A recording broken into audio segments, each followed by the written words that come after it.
to episode number 4 of The Paper Cut, a podcast about books and reading from the Middle East, Africa, and South Asia. I'm going to keep the introduction as brief as humanly possible, or as brief as is physically possible for me, because this is a continuation of episode number 3, where Dina and I discussed The Greater Freedom by Alya Mooro. So this is part 2, and to be honest, I was a little bit hesitant about sharing all of the information that I have been sharing because it's slightly controversial, but I think I'll just keep my introduction to this. Please take everything that is being said on this episode as personal opinions only. It does not reflect the opinions of my community, my country, any other people who might be affiliated with me. These are my opinions and my opinions alone. And we are just using this platform as a way to sound each other out. So I may have said something in the course of the discussion that made it sound like I was speaking on behalf of all Muslims, and I am certainly not going to do that. So if it sounds like I am, I'm not. I was just giving my own opinion, and I guess I just got carried away in the heat of the discussion and made the declarations that I did. If you agree with them, please let me know if you think that you agree with what I have said. And certainly if you disagree with them, which I'm sure so many of you will, I'm also interested to hear, but keep it respectful, please. I'm a crier, so please. Anyways, without further ado, here is part 2 of my discussion with Dina on The Greater Freedom.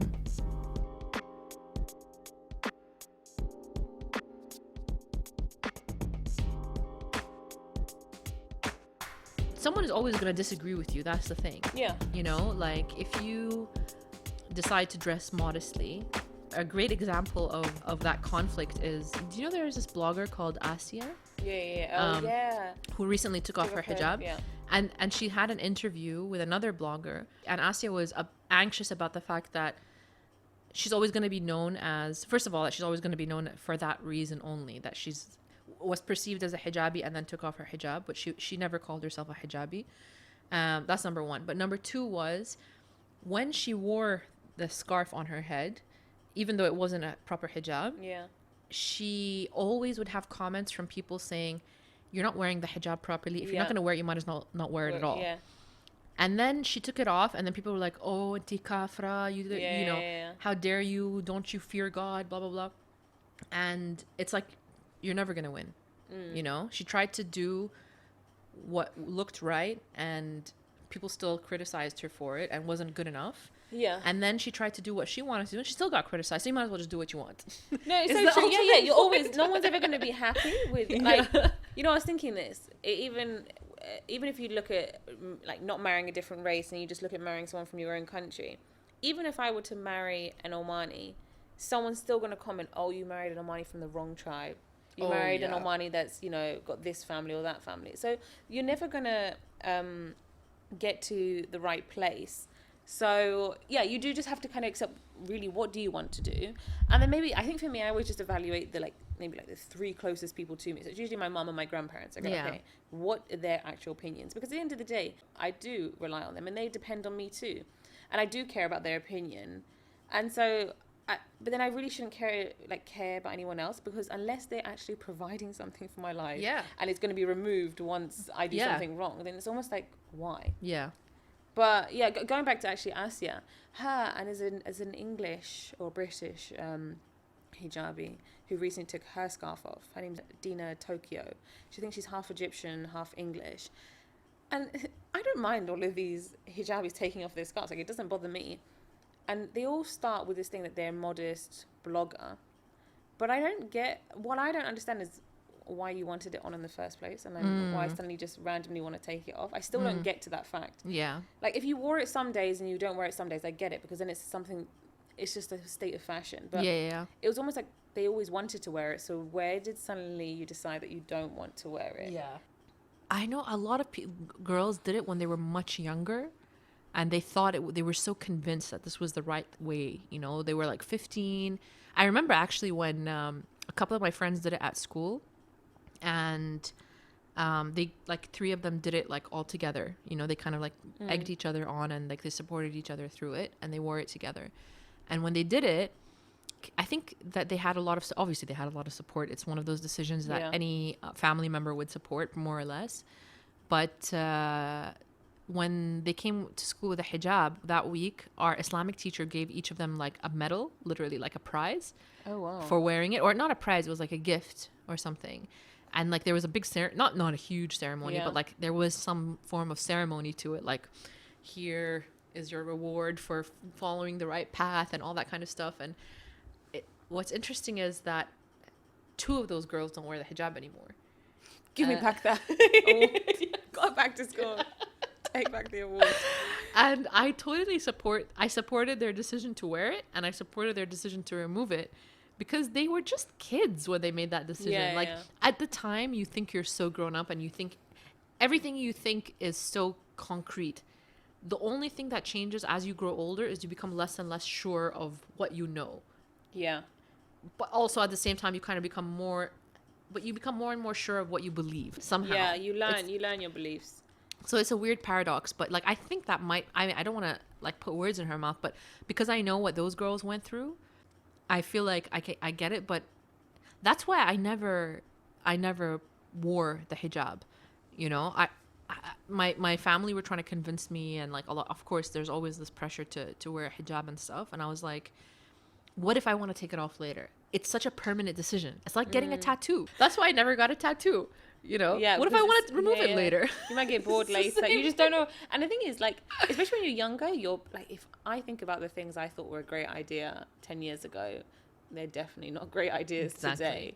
And but it's true, because Alya mentions it in her chapter about when you're technically Muslim. That technically Muslim term, it really irritates me, because you don't hear it in I'm technically Jewish or I'm technically Christian. No, always, definitely not. It's always reflected on Muslims. So you don't hear I'm technically Buddhist. Like, I'm half shaven. Like, I don't know. But one of the girls that she interviewed said religion is a vertical relationship between you and whatever you believe in. It's personal. And I think that's so true.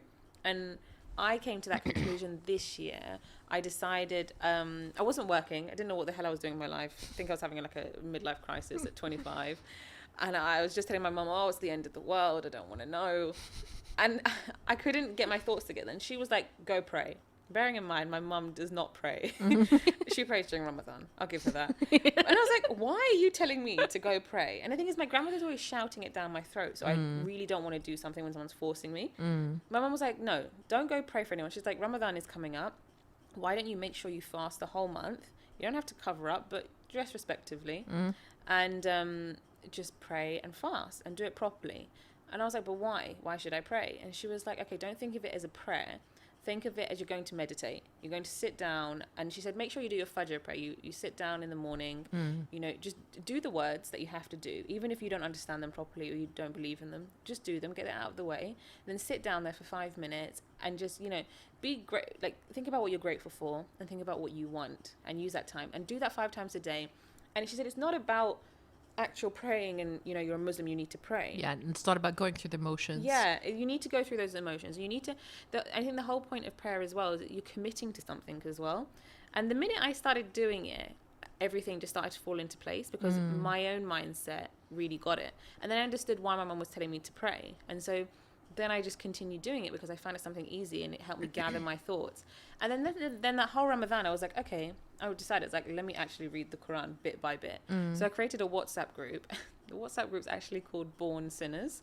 I love that. Like, I pulled together different people. So I have my cousin who's from Oman, but she lives in Holland. She's studying now. Then another boy from Oman, he's like Swahili Omani. Then like a boy from Ibra, who's really like, he's grown up obviously in a completely different environment, but he studied in England. There's an Indian girl who was born in Australia, lived in Oman. My friend from Trinidad who converted to be a Muslim is also on it, and he really wants to know more about the religion. What I was doing each day, I was reading a verse and I'd send it to the group and I'd send my annotations. And then, like, the really religious one would pipe up and tell you exactly what it meant. And he'd say, because a lot of the English translation didn't make sense. So he'd unpick it, and then someone would argue it. And then we'd have, like, a huge debate for the whole night. Wow. And by the end of it, like, we didn't finish it, but now we still go back and forth when we have questions about, you know, why do it. And the scarf came up a lot. Why are you wearing a scarf? And do we have to wear a scarf? And where does it actually say you have to wear a headscarf? And it went back and forth. But then I came to the conclusion about most of these. A lot fine was written so long ago that they can't comprehend for today. And a lot doesn't make sense in today's society. And you can't literally follow the Quran. But what you take from it, and everyone analyzes it in their own way, because there were certain parts in the Quran where it said, you know, there was a part where you could understand why you have like ISIS and you have terrorists, because if you interpret it in a certain way, it's saying if people aren't Muslims or whatever, go kill them, go do this. But it's really how you interpret it. And so that's when I came to the conclusion, like, no, I'm a Muslim my way. And like Alya mentions in the book, you know, God is going to judge you. She asked an imam, he said, God will judge you. And you shouldn't really be listening to other people's opinions. And specifically in the Quran, it says you shouldn't judge others and you shouldn't force someone to be a Muslim. You know, you just need to accept them. Yeah. And I think I loved that section. Probably the one that I loved the most was the chapter about Islam in the stereotype of Muslims and Islam in general. And because she quoted a lot from Scott. What I loved about this book as well is that it was extremely well researched. So well researched. So well written. So it was very readable from the first page. She quotes Riza Aslan, who's like a religious historian. And first of all, I want to just like recommend that people go. It's one of my favorite things on YouTube. If you haven't seen it, I need to see it. It's a Riza Aslan on Fox News. It's like a really famous, and I'm not gonna say any more than that. Just go watch Riza Aslan Fox News on YouTube. It's amazing. She quotes him where he says, Islam doesn't promote peace or violence. Islam is just a religion, and like every religion in the world, it depends on what you bring to it. If you're a violent person, your Islam, your Judaism, your Christianity, your Hinduism is going to be violent. And that exactly sums up how I feel about every religion. And then he goes on to say that there are, there are Muslims who are violent. There are Christians who are violent. There are Buddhists who are violent. What's happening now with the Rohingya is happening at the hands of Buddhists to Muslims. But then elsewhere in the world, at the very same moment, there are Muslims doing the same thing to other religions. So that in and of itself should be enough for people to understand that the religion itself is not dictating to people what to do with, you know, it's telling them how to live a way of life. And most religions are advocating peace. That's the truth. That's the meaning of, I mean, he says Islam, I don't agree with him specifically when he says Islam doesn't promote peace or violence. I genuinely do think Islam is about peace and harmony, because it's talking about surrendering yourself to God, you know. And I think that other religions do the exact same thing. Judaism does that, Christianity does that, Hinduism does that. It's all about creating a oneness with God. And one thing though that I'm not sure, I agree with you that Islam is a vertical relationship. That's my interpretation of it. But maybe something that Alya doesn't know or wouldn't come up in research, I don't think, is, I don't know if this would come up in research, but our curriculum doesn't teach us that. Our Islamic studies curriculum. Not at all. Yeah.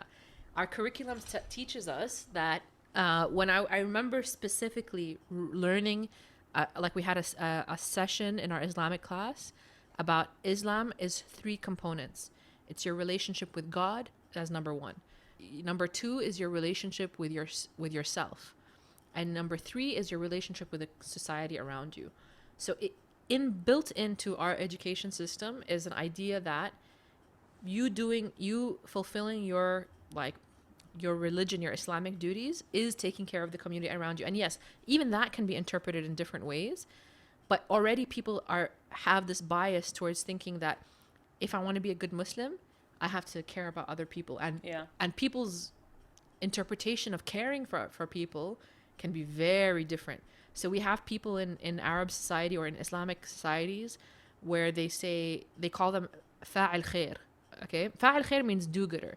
And do-gooder in other communities can have a negative connotation. Yeah, Actually, it's like a overly virtuous, pious, person. But here it's supposed to be a good thing, where it's like literally like, you honestly, usually women calling up nowadays, it's like calling up people that they know that their kids are doing something wrong, and they basically just rat them out. They'll be like, listen, just so you know, your daughter is doing this and she has this boyfriend and she does that, and she just shuts the phone and she's like, I'm a fa'il khair and I'm telling you this is happening. Just shut the phone. She snitches on them.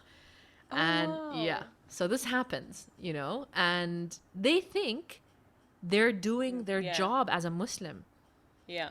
And that they're helping set that person on the straight and narrow. So that is the real challenge. That's a real challenge. And I not these days I don't try and argue with people about this stuff anymore, because I realized, once you realize that people don't intend to be malicious, they're not going to do something, even like a fundamentalist Christian or Muslim or anyone, they're not trying to be harmful. Actually, they're trying to do what they think is the right thing. That is the people that, nobody's trying to be malicious here. It just so happens that you might interpret it as being malicious, and it might be harmful. Actually, like the end result is harmful. Honor killings and beatings and stuff like that. People don't, their intentions are different. So once you realize that, and then you if you try and like confront them from the angle that you're doing something wrong, and I need to tell you why you're wrong, they're not going to listen to you. So the other day I was having a conversation with a family member, and I was watching, she was showing me a Kuwaiti blogger, again, another Kuwaiti blogger, but this was another guy. He was, he's very effeminate, and I'm pretty sure he's gay. Yeah. And people know that I think he's gay, but he never outright says it, but he's extremely effeminate. He's very, very well known. He's got millions of followers and everybody loves him. I mean, I like him. He's funny, and he's really like, his cause is like women's empowerment. And he thinks that women being feminine and owning their womanhood and all that kind of stuff is very important for women to sort of succeed in life and all that kind of thing. This family member showed me this person and was like, who is this guy? Do you know who this is? And I was like, oh yeah, his name is Badr something. I couldn't remember what his name was, but I was like, I think his name is Badr something. And she was like, what is this? He's acting, is he gay or what? I was like, I don't know. Actually, he never said if he was gay, but I think he might be. And then she was like, this is crazy. This is outrageous. He's so famous. I'm like, yeah, people really love him. I like him. He's really cool. And then she was like, what do you mean you like him? I was like, what? Listen to what he's saying. The stuff that he's saying is actually really positive and uplifting and inspiring. Yeah. And then she was like, and I was like, if you look at his Instagram account, a lot of people we know follow him and they like him too. And she was like, I don't agree with this. And I was like, why? And she was like, because if people like him become famous and he's very obviously like openly gay, then that becomes normal. And then I was like, okay. And then what happens? And then she was like, and then people are okay with it. I was like, okay. And then what happens? It's just like, then your kids become gay. Yeah. And then she was like, it just makes it seem like it's okay to be gay. I'm like, okay. And then what happens? I'm just trying to like lead her to like, what is the problem here? And then she's kind of confused. Like, yeah, what does happen actually? And she couldn't tell me. So I didn't push the point any further than that. And sometimes that's all you need to do, is just leave people to think. Like, if you're trying to undo like years and years and decades of conditioning, you can't do it in one conversation. Sometimes you just need to plant a seed and then let people and people are smart. They're not stupid. They'll come to their own conclusions eventually. But yeah, that was very interesting. Yeah. I think that is a sort of arena that's going to take many, many more generations to... Yeah, I'd love to see, like, can you imagine the day that a Middle Eastern country says gay marriage is legal? I have, I'm willing to bet that what country do you think is the first one that will allow it? I reckon... Oh, hey there. This is Fatma. I had to go back in time and censor Dina's answer because obviously the conversation got out of control a little bit. I kind of forgot where we were. And had to censor that. But don't worry, her answer's in safekeeping. I've archived it, and in 100 years' time, I will release it. I'll obviously still be alive because of medical advances and going through episode number 10,000. And yeah, we'll all enjoy a good laugh at her response. They can't stop us from how we dress. Yeah, true. They can't. But what's then frustrating is, but you can stop a woman if they're walking around with a low cut top and you don't like the look of it. But why can't you stop a man if he's in like the tightest pants and the tightest top? That's so with true. Very well done eyebrows and makeup on. You can't stop him. But then maybe they should make that. And but by the way, we have like trans people here. Like no one that's what I find weird is how that no one like comments on it. Everyone just accepts it. Yeah. And acts normal. Yeah.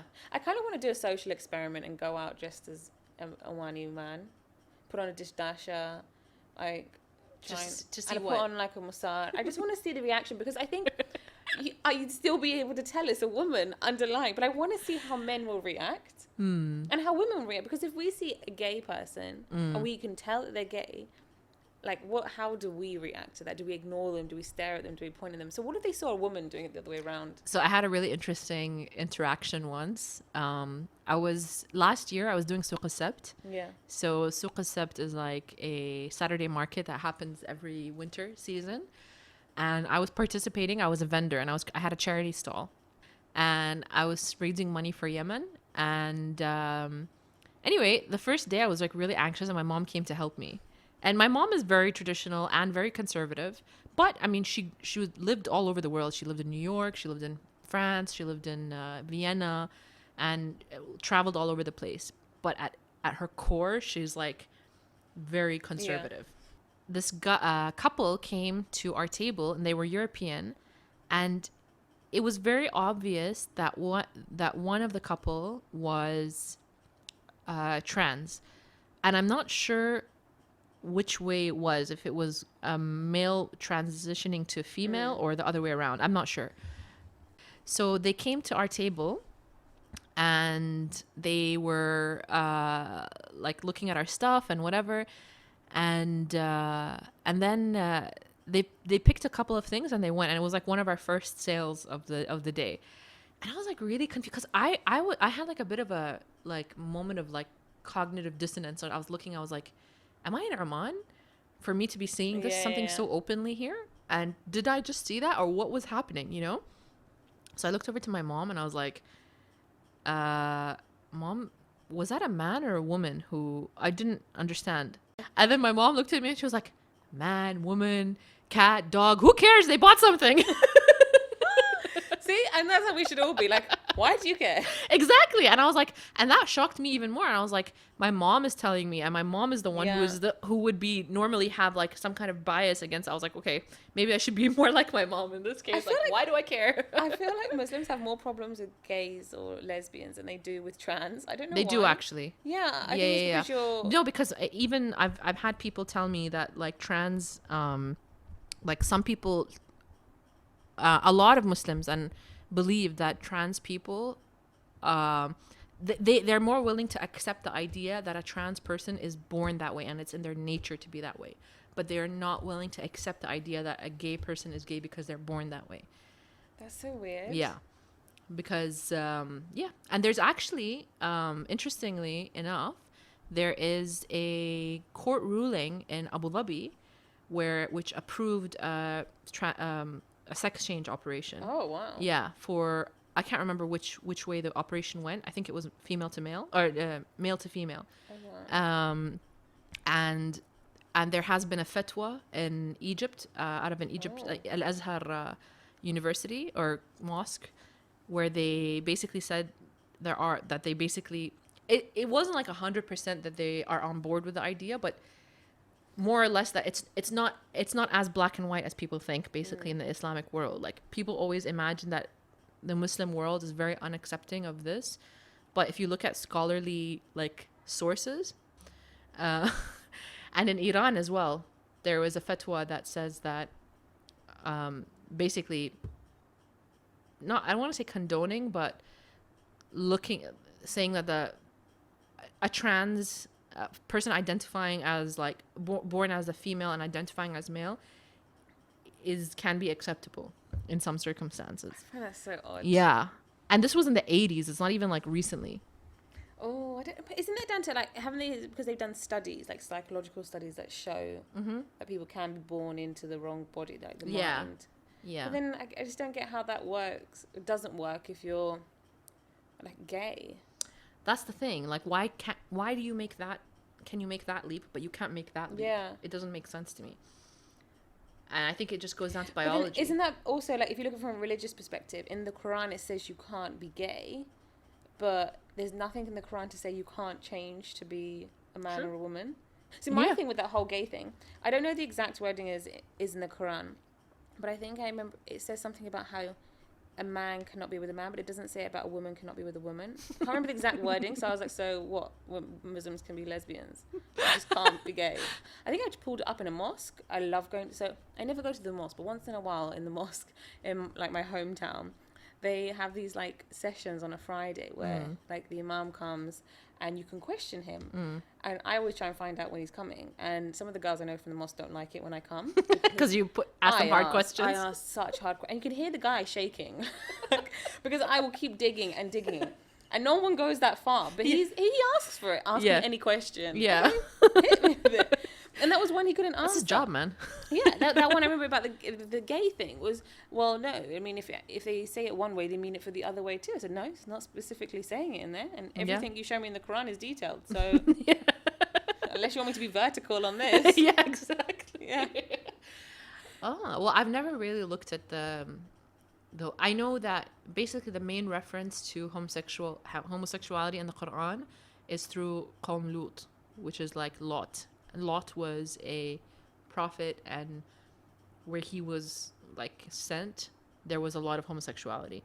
So those are the main references in the Quran, and honestly I don't remember. Basically the story of all the prophets are that they were sent to places where there were bad people doing bad things, and that's why they needed a prophet, a messenger to come and set them straight, you know.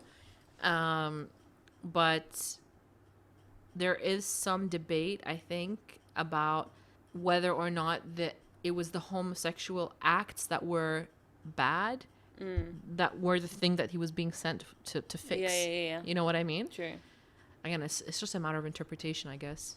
Well, it is, because like when I've asked before, if one of these things they say in religion, in Islam, is whoever you're meant to marry is kind of written for you or whatever, then, if you're meant to get married, you know, it's written. So then if I'm meant to get married and it's written and I'm meant to be gay. Yeah. And if you are that way, I mean, it's just a fact. It's happening. Yeah. So. Then obviously, and then I'm like, God wanted that. Like, no. God gave you your life so you can make your own decisions. Yeah, but.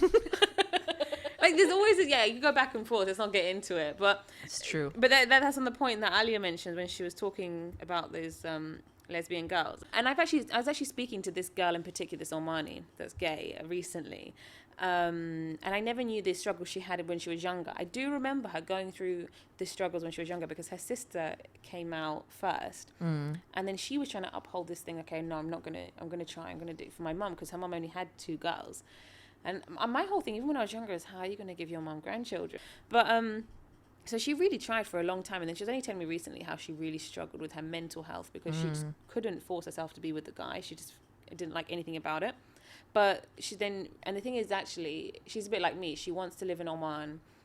She's desperate to move back here. Every time she leaves here, she like bursts into tears. She just doesn't want to leave. And I get her. And like our English friends don't get us. But we're so desperate to be here. Yeah. And then our Omani side, like, why do you want to be here? Yeah, I'm like, why? Yeah, exactly. And no one gets us, and we're stuck in limbo. So I was talking to her, and she was like, but I find it so hard because, you know, she does come from a well-known family, and she has to be so careful. And she says that my female cousins know. She says I won't even tell my guy cousins who I'm close to because I know their reaction isn't going to work.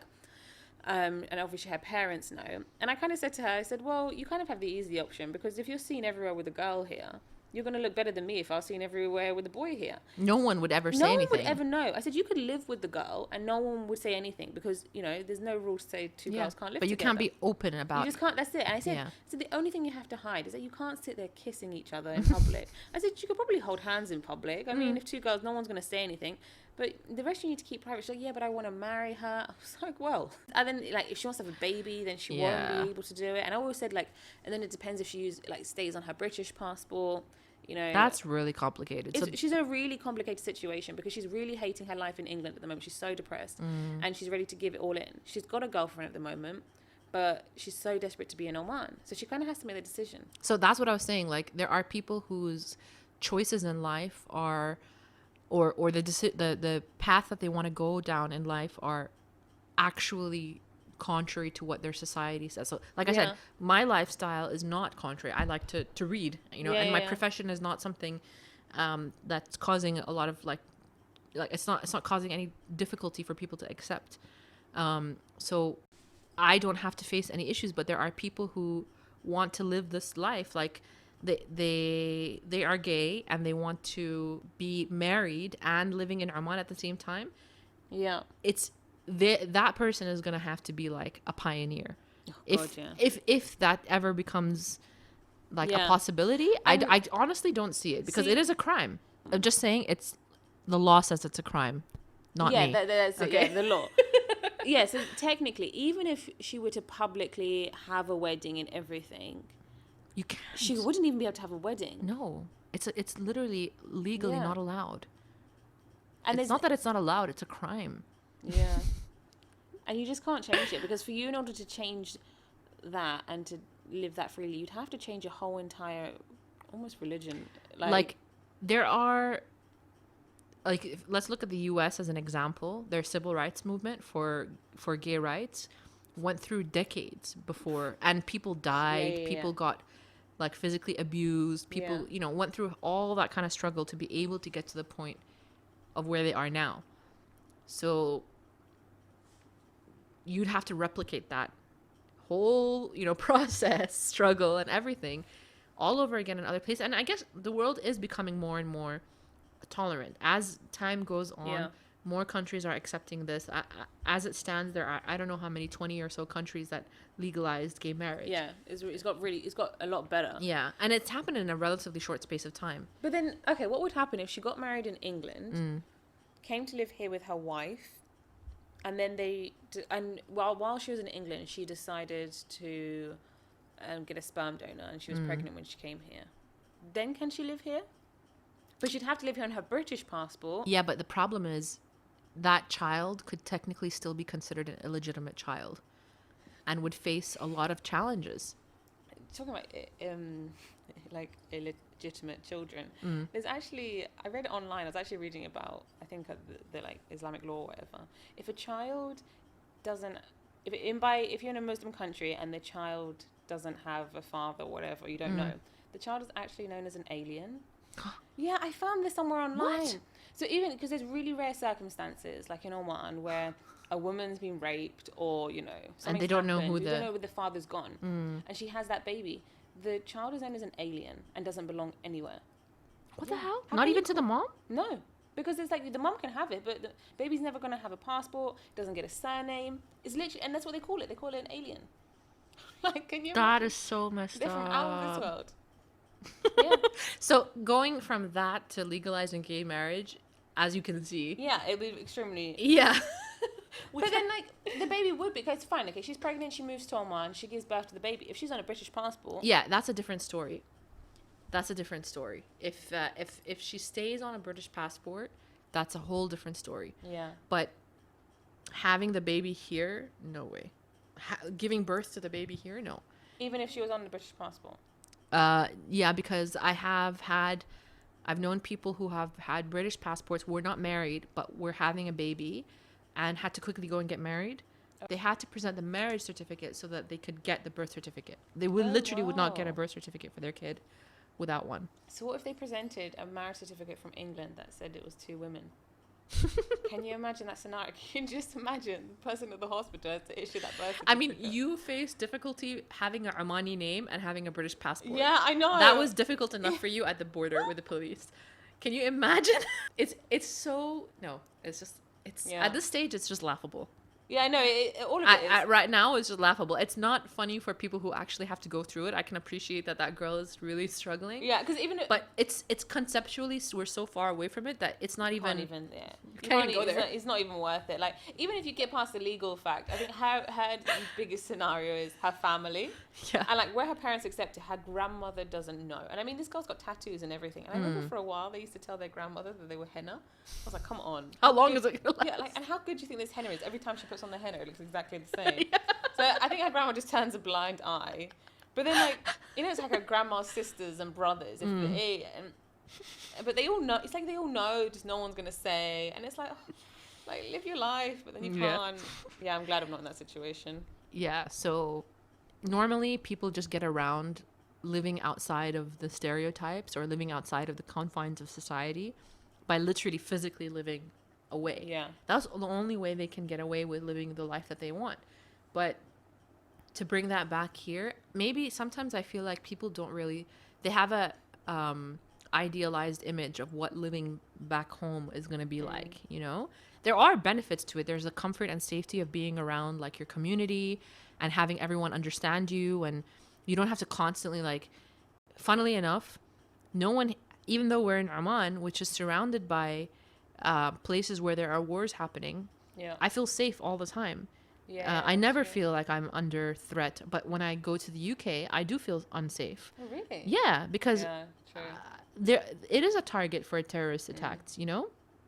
And it's not just target for terrorism, like from what they call Islamist terrorists. There are people like the EDL and BNP and those. I don't know if they still exist, actually.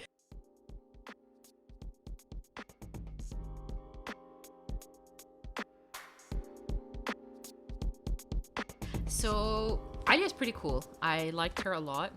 Like, her personality came through quite a bit. She's really funny. And follow her on Instagram. I follow her on Instagram. And after you recommended her, and she cracked me up in this book. Like, there was one scene that she talks about in her life where she when she was a kid and she liked a guy, and she kept on telling people that she likes him, and he came up to her later and he was like, can you stop telling people you like me, because you're ruining my reputation. That's so sad. I don't think I've ever had that situation, but first of all, she has guts to come out and write that in a book. It really is ballsy. Like, it's a ballsy thing to do. So it made me like her. You know, when you look back, you're like, oh, well, I can say it now. Because if I went through that, I would never live it down. No, I wouldn't. I wouldn't, like, if that happened to me when I was like 10 and thinking about it today, it would be something I would be mortified about. I don't know how she just... Yeah, you'd just still be cringing at the time. I can't do it. I can't. Even like, didn't she write a letter to one of the guys that she was seeing or she liked? Oh, that Moroccan guy. Yeah, she wrote him a letter. Or I think he was Moroccan, yeah. See, even that, like, that's brave. I couldn't. Even just to think about it makes me cringe. Even when I was a kid, I think I knew I was going to be a lawyer. I would never document anything. God, yes. And there's evidence for later. No, because I'll tell you why. There was a really big scandal when I was a kid where a guy had a relationship with a girl. They were teenagers. And he made her fall in love with him, but it was all an act. This is real. It happened here. And basically, he had like a feud with her older brother. I think that was a story that we were told. Most of their relationship basically just took place over the phone. They would just have long conversations, you know, teenagers just expressing themselves and whatever. And he recorded everything. Yeah. Oh, wow. And he recorded all these conversations that they had, and like basically released these tapes to everybody. Like he just sent them out to everyone. And this was like early 2000s. And I was like 14, I think, at the time, something like that. And I listened to them. Like, normally I wasn't in the circle of people that normally has access to this kind of gossip, but somehow even I received it, you know, and it was such a big scandal at the time. The girl, like, her family, like, nothing I hope nothing happened to her. Like, she didn't like get physically harmed or anything like that. That's not what the story that I heard, but she basically no longer had a social life after that. She was escorted to school, escorted back home. She just sits in the house. Nobody ever sees her. Nobody talks to her. She doesn't have any friends. That's so like, her family just completely like closed her off from society.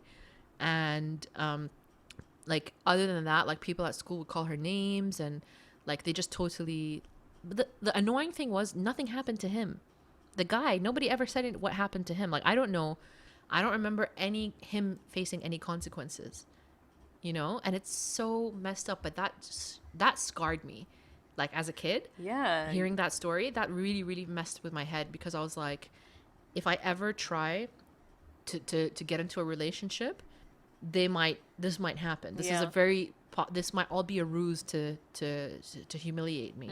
That was the message that I took from it. And that's why now, like, I look at girls now on social media, and in a way I kind of like it, that the fact that they're putting out their images and they're doing everything themselves, because nobody can shame them with it. Yeah, that's what I mean? It's like they've already done it. I've already done it myself, so it's fine. Yeah. But people have to be careful. So wrapping up, this was a good book. I'm really, really glad that you introduced me to it. So thank you for that. Yeah, I've introduced so many people. I was so excited because I think I called all of the girls I knew that had kind of grown up in England, were kind of Middle Eastern. And I told them, like, you need to read it. And they were like, oh, no, is it like another self-help book? No, it's really not. And I said, that's the best part. She's literally just giving you facts. Yeah. And her life experiences. And she's not telling you to go follow them. She's just telling you, this is how it is. Maybe you relate. Yeah. And everyone so far that I've recommended it to has related. And that's it's kind of a creepy thing. Yeah, it is. You feel seen in a way. Like, that is just insane. You kind of feel like you're not alone. And that sense in it is a greater freedom. Doesn't necessarily bring you out and feel as free, but it allows you to know, you can look through this book and go, okay, I'm not the only one, but what do I want to take from it, and how do I want to go about it? Yeah.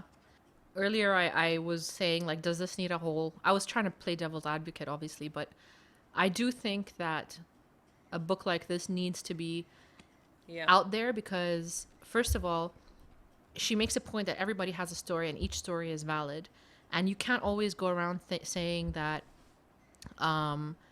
for example, there is one type of Middle Eastern woman.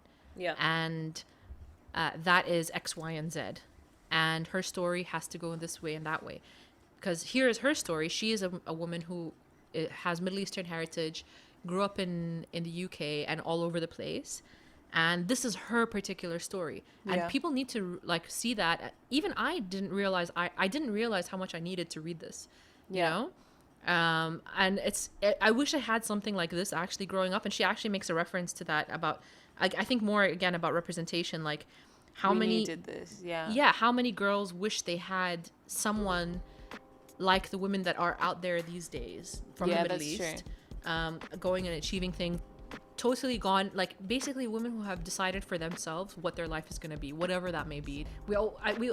We constantly talk about, like, very, like, ambitious levels of goals, but some people just want to live a normal life. You know what I mean? Like, they just want to have a normal life, and it's fine as long as you choose it. I think that's her main point, is that she's trying to make. Yeah, I really respected that sort of approach that she had, because sometimes I feel like a lot of people who are vocal in this space are trying to push people towards being overly ambitious in a way that is not natural to them, and if you're not that way, if you're not the first female Muslim this and that, then it doesn't really matter, you know? Yeah, that's true. Everyone's trying to fight to be that first. Yeah, you know, and not everybody has that goal in life. Some people just want to live a normal everyday life, and other than this, have you been reading anything interesting? So lately I haven't been reading anything interesting. I don't know, I've been listening to a lot of podcasts. How convenient. I've become a really big podcast person. I've only ever listened to one biography on a food podcast, which was Kevin Hart. It's the only one I would listen to, because he narrates it himself. Oh, is it like his audiobook? Yeah, and it's hilarious. Yeah, his audiobook. Is it in a podcast format? Yeah, I'm pretty sure no it's way. And I remember I used listening to it constantly, because he breaks it up into each chapter and everything. But because he's narrating it himself, everything just comes to life, and you're just like laughing the whole way. But the only book that I always read it. I've read it probably now about 10 times at least, and I come back to it when I don't know what I'm doing with my life. It's called The Book of Joy. It's basically, so it's a book that was by Desmond Tutu and the Dalai Lama. It's actually written by a Jewish journalist. So he went with them, and I think they went to visit the Dalai Lama. And I went to sit with him for 5 days, him and Desmond Tutu, and they were basically discussing the 5 fundamental things that make up joy. And it was really weird because, like, obviously one's a Buddhist, one's a devout Christian, and the other one was a Jewish. But they brought in all religions, and they all came down to the same facts about what the 5 ideas of happiness were. And I always go back. It's an amazing book because you get the characters, you see how the Dalai Lama and Desmond Tutu really are, and they really like love each other, and they're so warm. And just the conversations they have, you're just like, oh wow, I don't look at it that way. Like, my favorite one that I always go back to in it is they talk about how we deal with something, about not having regret and not feeling bad about something. They were like, if someone dies, don't feel bad about it, because if that person, like, I always put it into my example, like my dad died, but because of that book, I was like, actually, it's not a bad thing. He needed to die. No, he didn't. In the lesson, I know what you mean. He needed to die in order for me to become really close with my grandparents. So like my mother's father, my mother's uncle became like 2 parents. And if it wasn't for that, then all of my elder male cousins wouldn't have taken me on and acted like a father figure. You know, in order for one great thing to happen, you need these bad outcomes. So that was one of their fundamental things of joy. Yeah, it's an amazing book. It's purely them just having a discussion. Cool. It's almost like a written podcast in essence. That's so cool. Yeah, and it's really nice to see their views. And everyone I've given it to is like, wow, actually, I needed that book. Yeah, it's a great book. I'm definitely gonna look it up. Right now, I'm on a completely different trajectory. I'm reading like totally different path from what you just mentioned, but I'm reading a very called Dead Girls. Oh my god! By Abigail Tartland, and it's about a girl who's like 11 years old, and she gets killed, and she disappears and is found dead in her village in England, somewhere in Lincolnshire. And her best friend basically goes on a quest to find the killer, and she's like a super smart 11-year-old kid, and nobody thinks she can do it, but she's like determined to do it. And it's kind of nice. It's like a little twist on the traditional like thriller story, because normally it's seen through the eyes of like the lady who wrote it, Abigail Tartland. I hope I'm saying her name right, but she's a very like, she has a very specific reason for wanting to write this book in that perspective, because she says that a lot of thrillers and stories like this are always written in the eyes of like the detectives, usually male, you know, and even though the victims are always women and younger people, and she wanted to give more of a voice to like the actual girls who were the victims.